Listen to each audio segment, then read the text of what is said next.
బాప్తిసం గురించి మాట్లాడామనుకోండి, పెళ్ళిళ్ళ గురించి మాట్లాడతాం. వెంటనే బాప్తిసాల గురించి మాట్లాడితే పెళ్ళిళ్ళ గురించి మాట్లాడతాం, బాప్తిసాల గురించి మాట్లాడితే బంధువుల గురించి మాట్లాడతాం.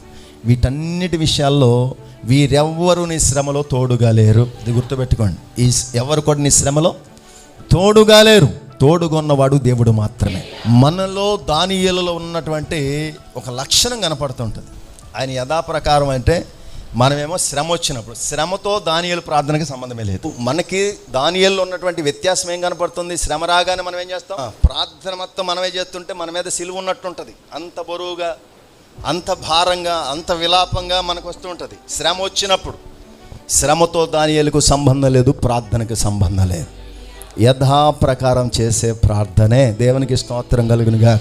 నీకు ఏ పరిస్థితి ఎదురవుతుంది, ఏ పరిస్థితికి నీవు నిలబడాలి. దేవునికి స్తోత్రం కలుగునుగా.